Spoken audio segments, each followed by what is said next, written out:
welcome to AmberWorld. Today I have a very interesting person with me.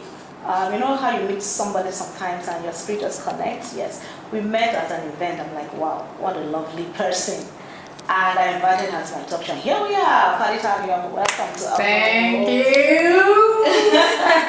Welcome. Thank The first time I saw him, I'm like, oh wow, this person looks very peaceful. Really? Honestly, you were like quietly sitting down. I'm like, What do I do to start exuding trouble? Like I want to go out and people say, don't mess with her. I want to like have that energy. Like don't mess with her. The color you were wearing that day was like very calm. And I'm like, Oh, okay. And then I recognized him. Like, oh, okay, yeah. How are you doing? Thank you for coming to our show. Thank you for having me. Yeah.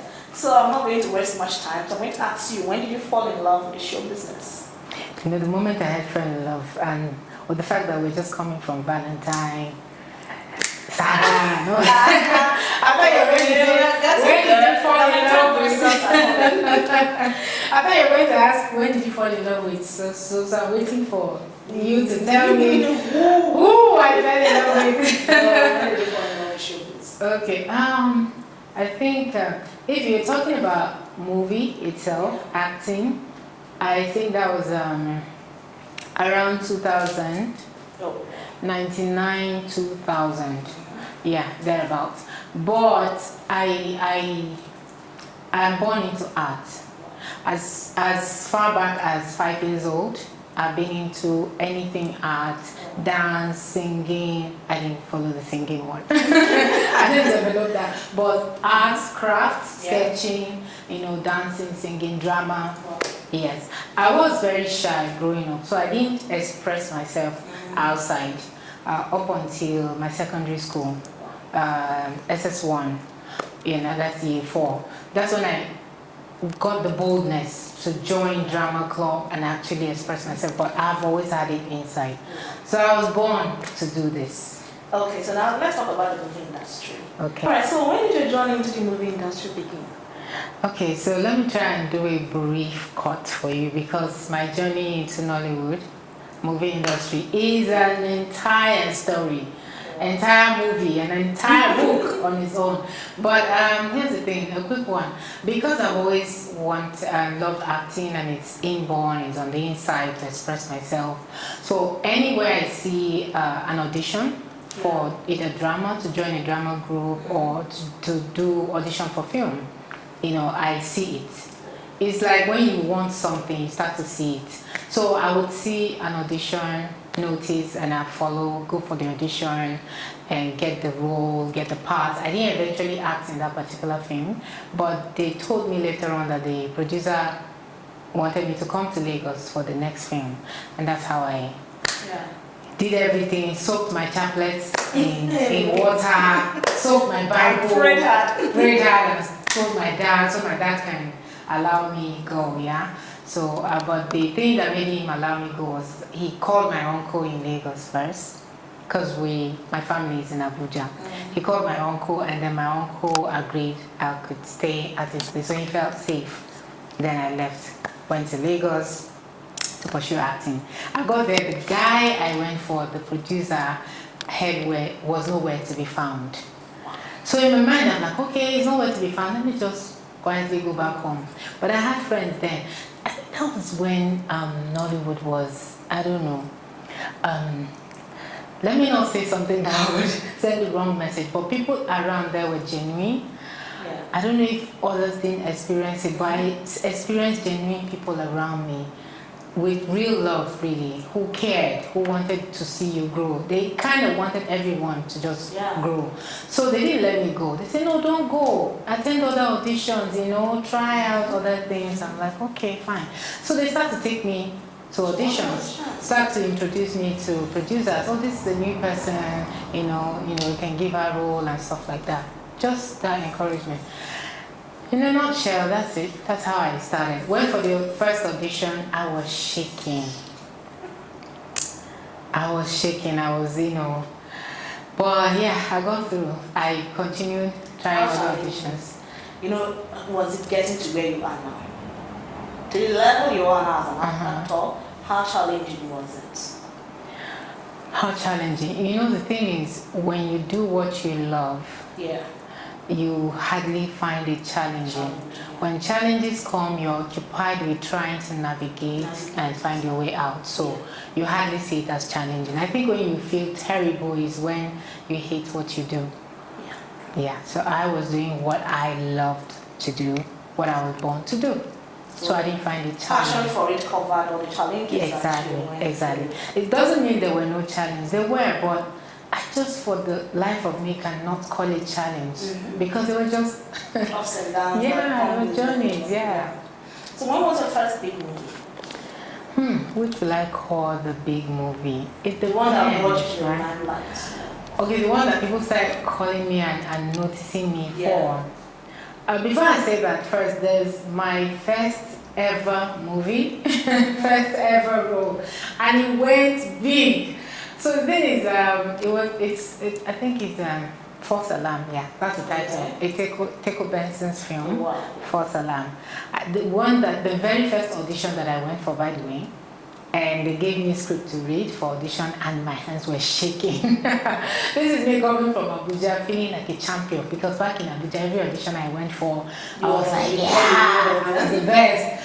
So I came to Lagos, and there was that fear that Lagosians are good. There are lots of people that are good. So the first audition, all came all together. Yeah. So the first audition I went for, I was shaking. I think it was the whole fear, like I'm in a place where everybody is good. I'm not just the only one. So that whole tension and everything didn't let me express myself.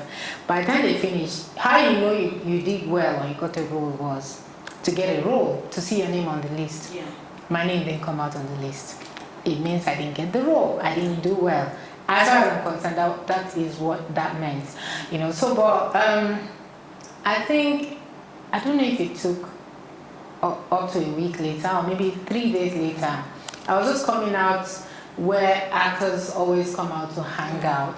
I was coming there, and this man, scary at the time as far as I'm concerned, looked at me and said, "Hey, you enter that bus." And I was scared. Enter that bus, yeah. And my friends were laughing. Those friends, they said, "Get into the bus, means you got a role." I was like, yay, for the same movie that I failed the audition, as far as I'm concerned. And then I got on set. What I did was what we call wakapas, a walk-on. I played a nurse. So we see an ambulance coming, bring in a body. We bring, what do you call it, a rolling bed, put the body there and push into the theater, yes. So we're running and doing that. The moment it goes into the theater, that's it.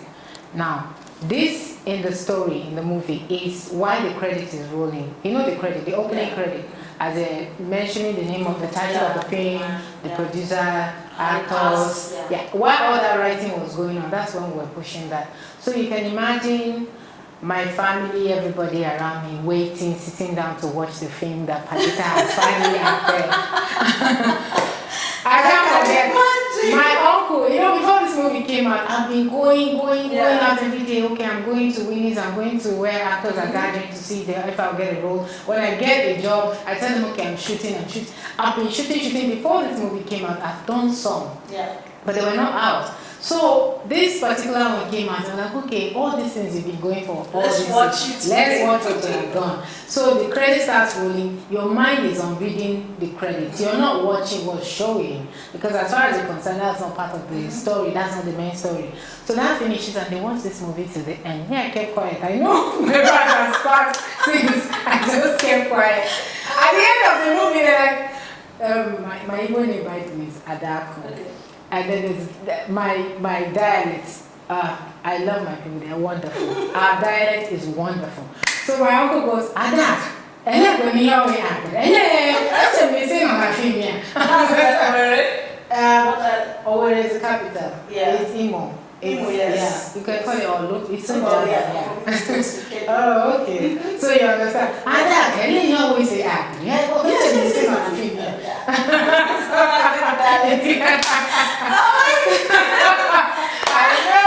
I don't look like I speak, right? So, and I go like, that was me at the beginning. So, back to your question, which was my major film. excuse me, the first lead role I played, the movie didn't do so well. It wasn't like popular. The next popular one would be the one that I did with Ramsey and Genevieve, where I played Ramsey. It's called Unbreakable Love. But right now, it's on YouTube, so it has a different title, yeah. I don't know, I guess maybe when they want to put it on YouTube and they find that that title is taken, maybe they will change the title or something. I don't know what goes on with that. But the movie that started making people call me names, the names I bought, the names they called me on that film is Sister Sister. Okay. I played Victoria and Obi's younger sister. Okay. Ibu was a major role, and Mr. Ibu, John Okafor, played the gate man. So, and then Empress Njama. Oh, wow. That's the, and Larry Balogun, if I'm not mistaken. Yeah. That movie was the movie I think brought me out. It was directed by Jude Okoye, the P-Square brothers. Oh wow. Yes, he was into movie before He went to music. He left us. Anyway, so yeah, he directed it and I played the lead between Ukeri and I. Sister. So that one was the one I finished, and people will be calling me sister to sister. You know, because they have sister. So they don't know whether to say sister to sister or sister. Yes. So everywhere I go, sister. After that, Egg of Life. Oh wow. An OJ production film. It was a female version of Igodo. If you saw Igodo, then did you? I remember Igodo, yes. Okay, please don't play me one of those. I'll go to places and I'll see ladies like you, even older, and they'll say to me, I've been watching you since I was little. Of course. In 2000, I can't remember when Igodo actually came out. That was 2001. Yeah. Yeah, that wasn't so little then. One or before. Yeah, so those are the movies that started making people recognize me, yes. Oh wow. Really, I'm so impressed. And now, here you are. Yeah, 20 years later. And I'm sure it wasn't a very smooth journey. There were ups and downs. Definitely. There was a time I had to leave the industry. And you didn't give up. Why? That's why I said it's inborn. You can't do without your nature. Yes. It's just in my nature. Even when I'm not in the industry, I'm acting at home. I mean, when I'm not on set, I'm acting wherever I am. It's just inborn. I try to find other things to do, but nothing gives me joy like film. Yeah. So. Okay, people. Enough of the serious topics and talk. But before we get on the juicy part of the short break, we'll soon be back. Please don't go anywhere.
Okay, people, welcome back to the show. We're still here with the very beautiful Padita, and back to business. Alright, so tell us a little bit about your background, your family, where you came from. I'm from a family of, listen, when they say you're from a family of so number, are you counting both mother and father, or are you just counting your siblings? I'm not sure.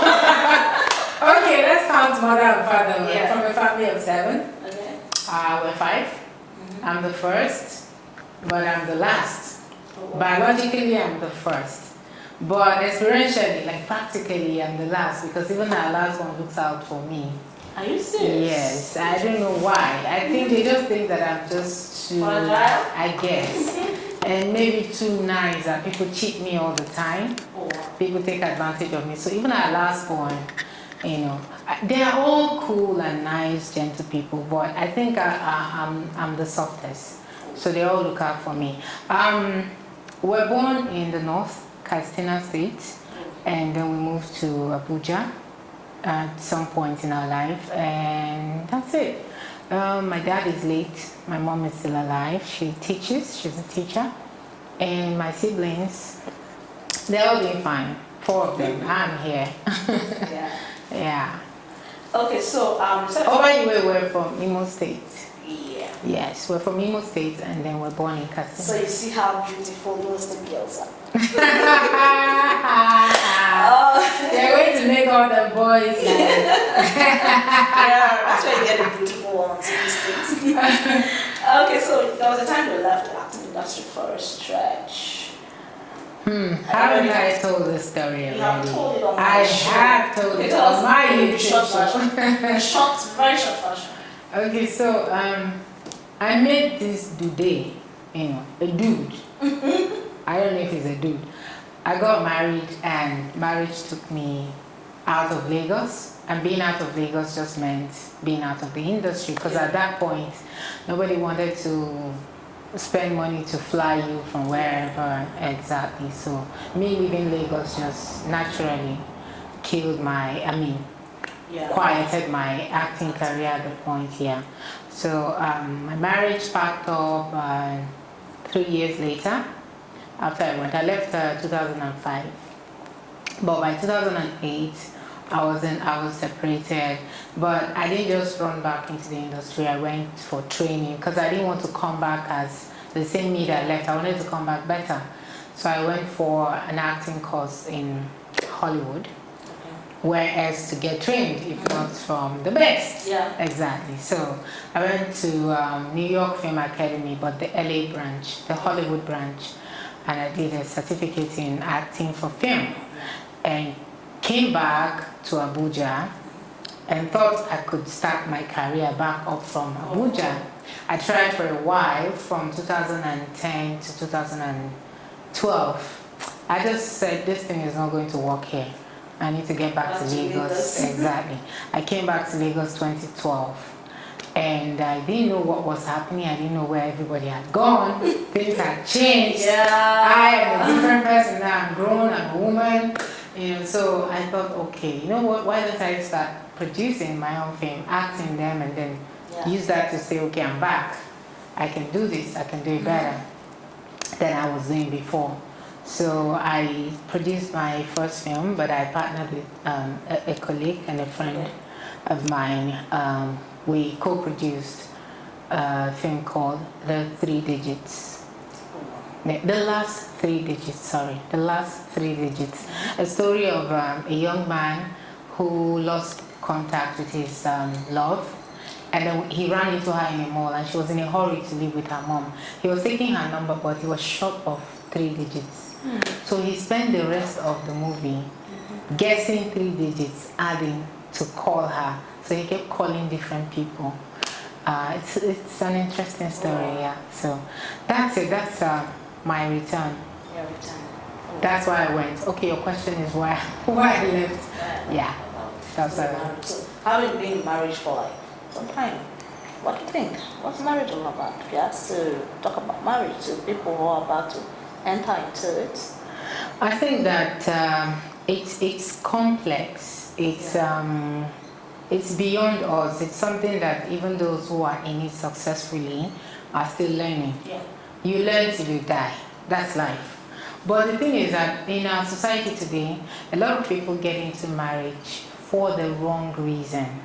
Wrong reasons. We get into marriage for the wrong reasons. And if you do give it time, you're going to crash back. It's only few that manage to scale through. And for them, it's just a decision to stay there and die there, or, just endure. They're not enjoying it, they're enduring their marriages. But good luck to between your everyone. ex-husband and you, who do you think got into the marriage with the wrong impression, for the wrong reasons? It's both ways. It's usually both. It takes two to tango. Yeah. Yeah. two people come together, even if one person has the right intention and the other person has the wrong intention, the fact that you didn't communicate or that you didn't even see it or pick it from your dating points, you've done the wrong thing already. So it takes two to tango. So between the both of us, I have my share of stupidity as far as I'm concerned. I was young, naive, and stupid. Yes, I'll say it again. I was young, naive, and stupid, and I've told people in my YouTube video not to do that stupid thing, not to repeat it. And I have people writing me saying they are either in it or about to or have done it.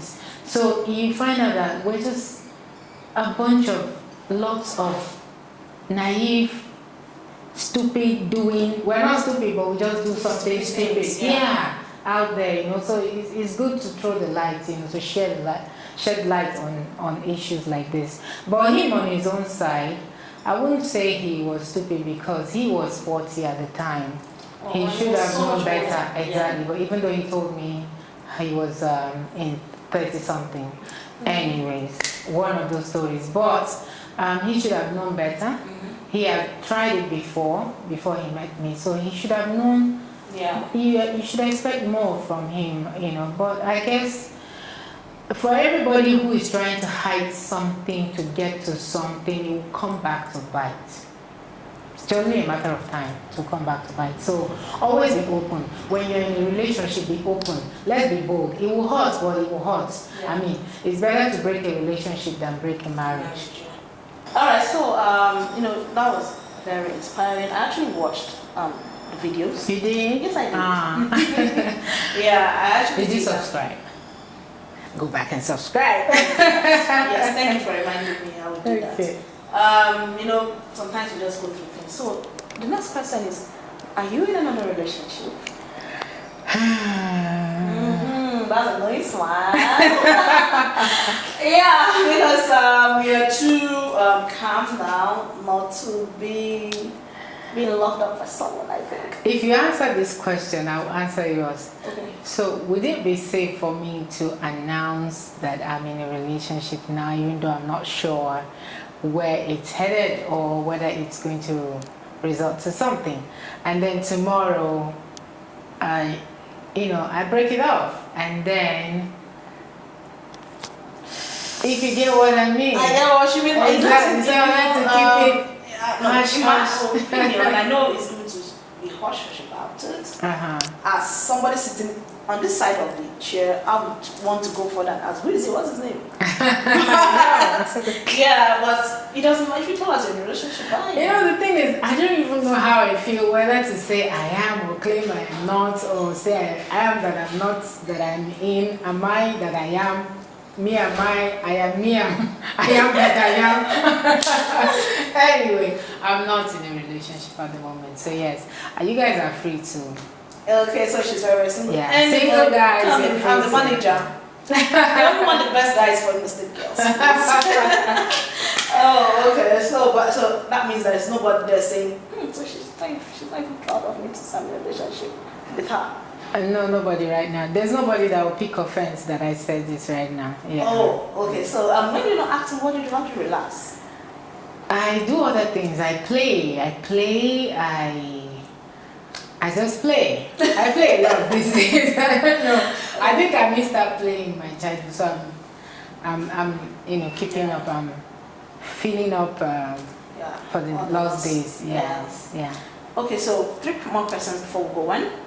I want you share with us something you have not shared with any other person, being in the limelight or whatever. You have said a lot of things. People know a lot of things, both the ones that are true and the ones that are not true. So, what are something true that you haven't told anyone on TV before? Wow. A secret. Now, I'm not, when I do this, you might think I'm trying to remember something secret to tell you. No, I'm actually thinking, what would I gain? What would you pay me as the evil girl that I am? What can you pay me so I can tell you this secret? I think it's about to make money. Oh my goodness. Yeah. Every opportunity for me is to make money. So, okay, discuss off camera. I mean, you want guy. You want to guide a guy. I'm going to pay her for the secret. So that's open our ears. Okay, so this is me thinking of the secrets. Let me see. I've said it before. Like I almost got married again. That would be another secret. Oh really? Yeah, I've said that before. First one? Yeah. So it's not a secret really. Because I've said it on my YouTube video. What charm do you have that we don't have? That I almost got married again? Yeah! I don't understand. They're there every time now. Guys, you just step outside. For one person to say, come and marry me. Yeah, right. That's two.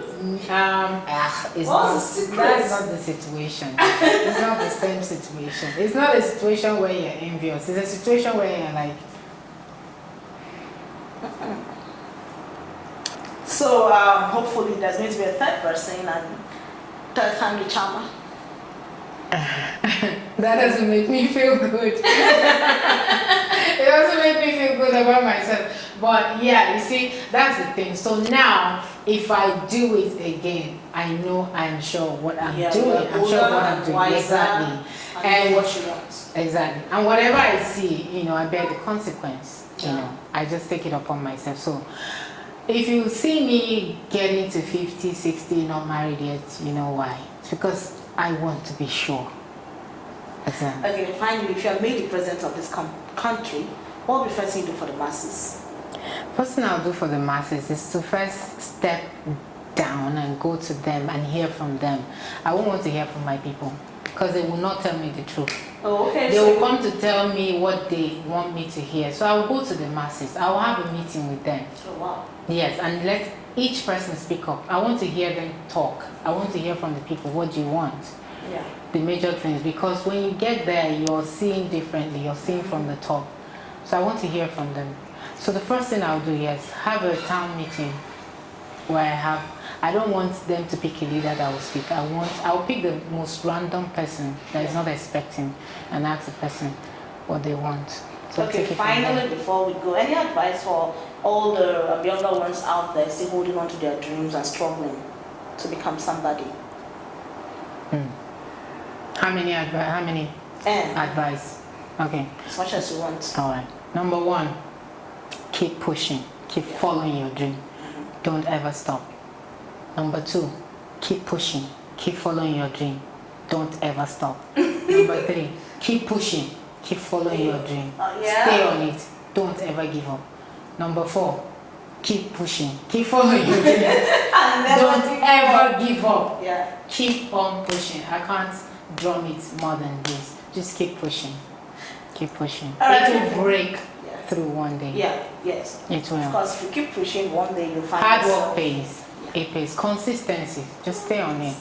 Okay, alright. Thank you so much for coming to our show. We've now come to the end of the show. Please keep a date with us. Same time, same station next week. Bye.